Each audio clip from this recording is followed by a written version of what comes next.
Hello, you movie lovers everywhere. I know you're all over the place. Movie lovers. Everybody loves to watch a good movie. Sometimes a stinky movie too, but you don't know it until you watch it. That stinks. Anyway, it's just movies. So let's get on with the movies I watched this week. I know there's a lot of you waiting here. You're waiting with bated breath till I make these videos. Like you can't drink your orange juice till you hear from Bob. Alright, what did I watch? I watched Halloween with Jamie Lee Curtis. You know that one, Halloween. Jamie Lee Curtis, a screamer. She's a screamer, people.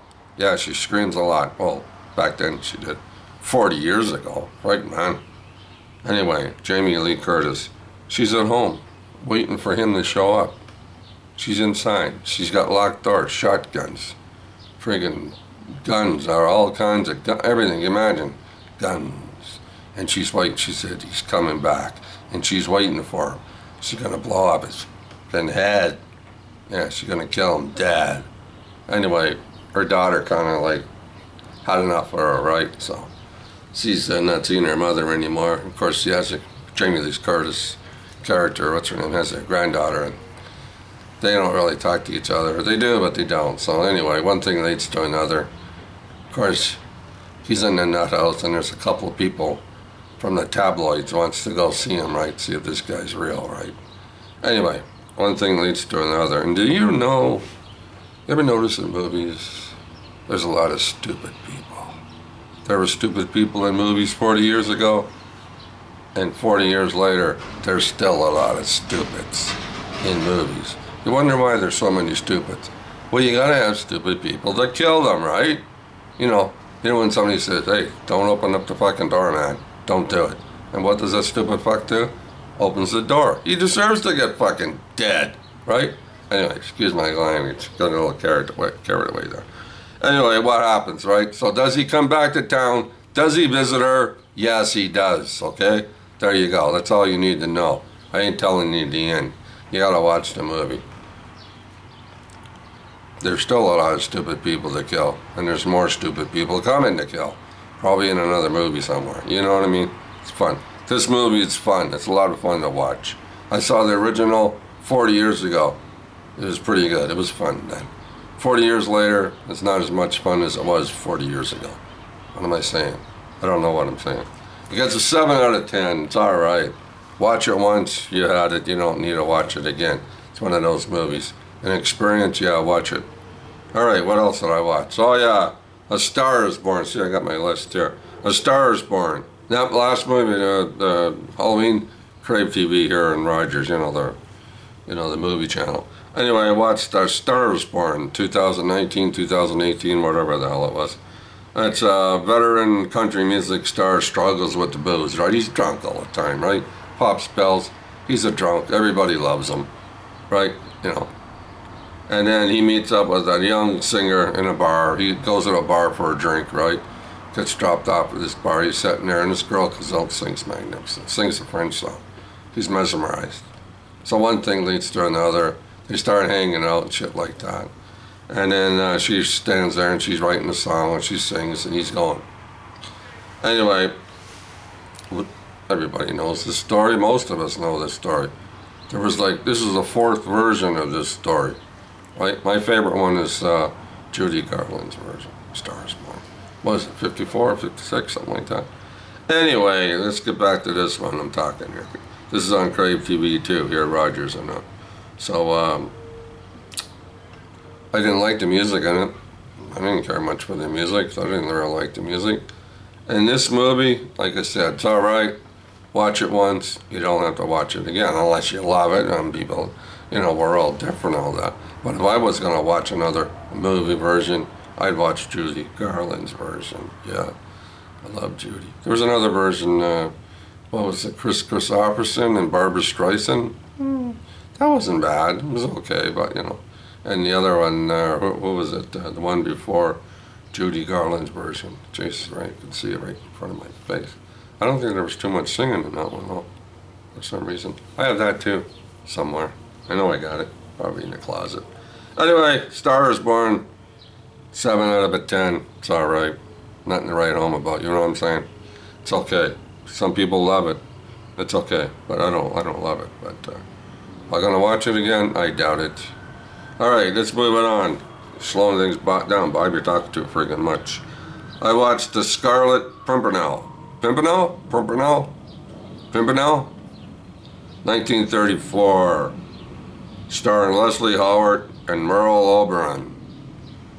Based on a novel by Baroness Orczy. I think that's how you say her name. I butcher everybody's name. I treat everybody the same. Anyway, it's about a British aristocrat poses as a foppish dandy by day and by night. And by night, he saves French people from the guillotine. You know, the guillotine, operate your friggin' head. Well, he does it in the daytime, does it at nighttime, and everything. So he tries to save a lot of people. He doesn't save everybody, of course, because every time you turn around, somebody's getting their head chopped off, right? All right, what's your name? Get up here, you're next. I don't want to go. You're next. Off goes your head. It's all right. It's not a bad movie. It's like I said. Did I say 1934? Yeah. And it stars Leslie Howard. He's the Pimpernel. It's all right. So nothing wrong with it. Gets a 7 out of a 10. It was on TCM. You can watch this one again. This one's fun. 1934. If this was on again, I don't know if I have this or not. A lot of movies, I can't remember whether I have them. I got a lot of movies, like I said, over there in the black boxes over there. But anyway, it gets a 7 out of a 10. Move on, Bob. All right, let's go, Bob. TCM, Breathless, 1960. Yeah, The Breathless from 1960. Over in Paris. You run around Paris, right? You see a lot of nice stuff in Paris. They show you a lot of stuff, right? Paris. Nice scenes. Driving around in cars. It's where the bikes, you know, the Italia, they're racing with the bikes the last day, and they're running around the area of the block there. There's a lot of it takes place there. I watched the bike ride in Italia, French bike riding. Gives me something to do. You get to see sights and buildings and castles and lakes and, you know, all kinds of stuff. Anyway, I'm losing it there again. I'm rambling. Breathless, TCM, gets a 7 out of a 10. Smooth thief, talks fast and likes the dames. He likes banging everybody, right? So, looking for a way to get away from the French police because they're looking for him, right? Because he robs people, beats them up, takes their money, shoots people, shoots cops, steals cars. Regular crook. Nice guy, but, you know. And that stars Jean Seberg. She's nice looking. Has a short haircut. And Jean, what's his name? Jean-Paul Belmondo. Lovely little movie. It gets a 7 out of a 10. It's all right. It's okay. It's a very good movie. I liked it. I give it a 7. First time I seen it. Yeah. I knew about it, of course, but I never saw it before. So Breathless, yeah. 7. Big 7 out of a 10. And let's get on with it. Moving on. Insidious, The Last Key in 2018. This is on Crave TV too. This is the 4th installment of this series. She goes back to her old house where she used to live at, the old lady. She lived in a house with her mom and dad and her little brother. So she goes back there, and that's where her dad used to beat her all the time because she saw a ghost, right? And her dad said, "No, you didn't see no freaking ghost. If you say that one more time, you're going to get the beats." So what does she do? Sees a ghost, screams, says, "I saw a ghost," and her dad beats her. So that's something to remember. My dad beat me all the time. Well, anyway. So she gets to go back there with a couple of her buddies, you know, those two guys that have the cameras and stuff. She sets up there and stuff. And a very interesting movie. I liked it. I thought it was good. She gets to see her brother that she left behind when she buggered off when she was 16. She left her brother behind. He was standing there yelling, "Come back!" Anyway, and he has a couple of daughters and stuff like that. So this is like I said, there's 4 of these movies. I think I saw all 4 if I remember right. This one gets a 7 out of a 10. Insidious, The Last Key. Very good movie. I liked it. If you've seen the other ones, you gotta watch this one. All right, and what else did I watch? TCM, Wait Until Dark, 1967. Yes, Audrey Hepburn. She gets the Best Actress nod in this one, her 5th one, I think it was. A blind woman comes under possession of a doll, which is filled with cocaine, right? Yeah, you know, it's a long story. Anyway, she has a doll. She doesn't know where it is. Can't find it. It's stuffed with heroin, and it's visited by criminals. Her husband leaves. She's there alone. Most of it takes place in a basement apartment. 85% of it all takes place in her basement apartment. In the last 20 minutes, whoa, it's a little creepy. The last 20 minutes, all the lights go off, and he or they are trying to get a hold of her to find out where the doll is and stuff like that. So the last 20 minutes in the dark, it's a very serious movie. I liked it. I gave it a big 8 out of 10. And if you're going to watch a movie again, you can watch Wait Until Dark next year, or even sooner. Wait Until Dark. First time I seen this one, 1967. I give it a big 8 out of 10. That movie, Audrey Hepburn and Alan Arkin, one of his, if not first movies, or one of his first movies. And Richard Crenna. Everybody knows Richard Crenna. He's been in a lot of movies. And the last one, no, I shouldn't say last one, the last one on the page, The Power, 1968. A thriller. It's on TCM. A thriller about a space research team whose members are being killed off one by one. There's about 6 people sitting around this table, and each one of them gets bumped off. There's somebody in that room, right, that's bumping everybody off. And George Hamilton and Susan Pleshette is trying to find out who it is. Yeah. He's killing everybody. Somebody's killing all the members of the team. So it's all right. It's kind of slow, you know, drawn out, you know, a little, I don't know how else to explain it. It's exciting sometimes and you wonder, but at the same time it's like, come on, move it along, people. But it's a 6 out of 10. 1968. Some movies in the 1960s, they were a little slow. You know what I mean? Well, some of them, not all of them, are slow. So yeah, that's George Hamilton and Susan Pleshette, The Power, 1968. A lot of special effects were done by George Pal. Everybody knows George Pal. Anyway, let's move it on here. Oh yeah, this one I saw this week too. I watched this. 2001, I think it's 2001. Joseph Fiennes and Jude Law, Enemy at the Gates. Ed Harris. This is a good movie. Takes place in, what was it, Stalingrad, something, can't even read. Stalingrad, yeah, Stalingrad. Over there in Russia. The Nazis are cutting everybody off. And they're going through the Russia. Stalingrad, they need a hero. They need a hero. They need somebody to say, look at!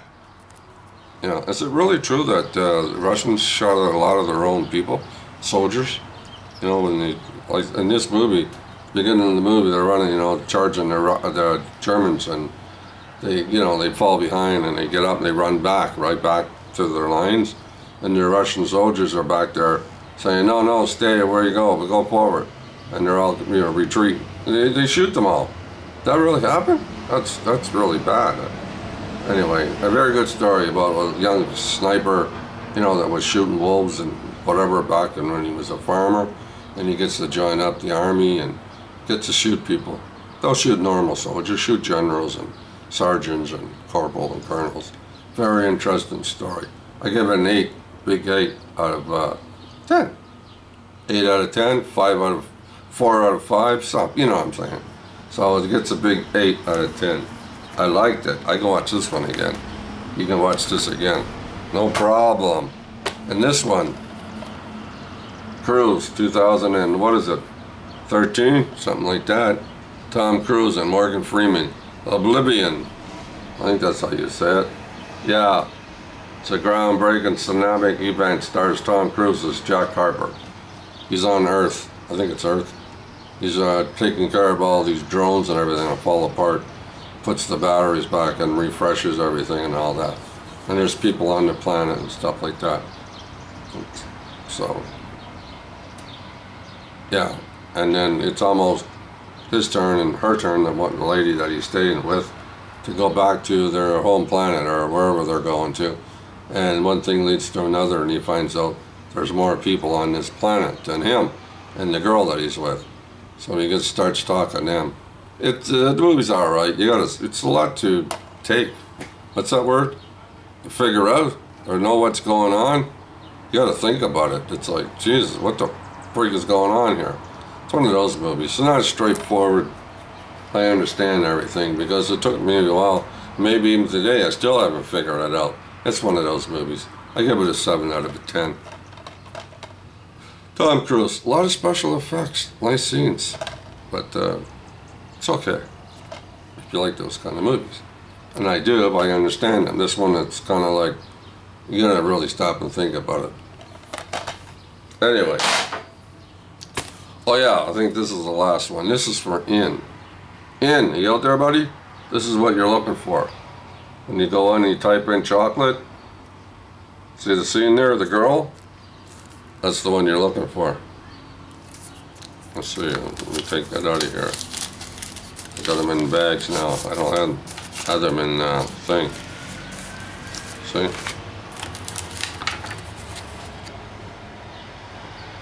That's the one you're looking for. More Brutal Than Oakback. From the makers of Oakback, O-N-G, I got that movie too. And The Warrior King, and I got that movie too. Chocolate, some of the most bone-crunching fight scenes of the year. 2006, Chocolate. And that's who you're looking for. So when you see that, type it in, you see this one, this is the movie I'm talking about. That's it, movie lovers. I didn't watch this movie this week, but I have watched it. So there you go. That's the movies I watched this week, and that was for In.